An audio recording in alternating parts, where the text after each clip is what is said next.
Hey guys, it's George and Danny from Golden Green Soap Company. We just received a wonderful gift from our friends at Black Dog Meadow in Quincy, from the Quincy Farmers Market. She called us up and said that she had an entire bucket full of jewelweed that she wanted to give us for our jewelweed soaps and salves that we make. So Danny is going to just give a quick rundown of how we infuse our water and oils for our soaps. The first thing we want to show you is this is what it actually is. It's not really much to look at. You can see it does have, if you go in there, some little flowers, and usually they're in bloom. Um, right there, see them? That's how you know what it is. It's also called, jewelry is also called like touch me nots.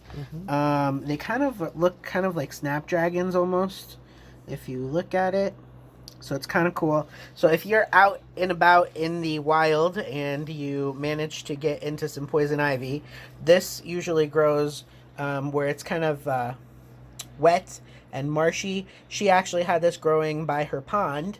Never even realized what it was until we started asking her about it, which is really cool because she has a ton of it and she's going to harvest some more for us, which is pretty cool. So basically what you want to do is if you ever get poison ivy, you can literally just break the stem. And there's like ooey goodness inside. If you look, I'm gonna see if we can't get. It should be here. Yeah, there's a little bit right there, right there. That's where you want to go. It's got the juice in it. Right That's there. what you're going That for. That you can rub on your poison ivy or your itches or your bug bites, and it'll help with the relieve the itchiness from it. So what Danny's gonna do right now is he's just gonna clean the stems. The leaves don't actually have very much. What did I say? Very much juice in them.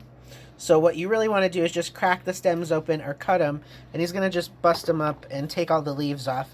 The leaves will dry and we'll actually put in the soap, or the soap that we make will actually just put the leaves in it, kind of like an exfoliator almost. It does have some good stuff in it, but just not nearly as much as the juice. as the juice as the actual stems. So he's clearing that off. And he's just basically going to chop it up.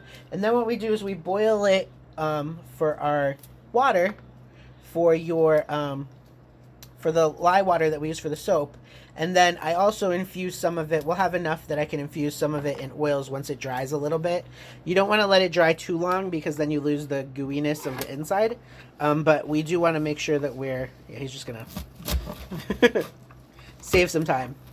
But I do have an entire bucket of this that she was awesome enough to get for us. She's also saving us calendula. So we'll have fresh calendula. Or she's drying us calendula so that we will have a good supply of calendula through the year. So we're going to carry on a little bit. We'll come back to this once it's all chopped up, and we'll show you once it's in the pot. In the pot going. Usually you want to do it in distilled water. Yeah, we're gonna use probably about two for what she brought us. Probably about 2 gallons of distilled water, and you boil it down until you have about half of what you started with. Yeah. And that makes sure that it infuses very good, and you have a strong infusion. And like I said, we'll use most of this in the actual water, and then we will use the rest of it in infusing some oils with our new infuser that we got. So, all right, we will see you guys later.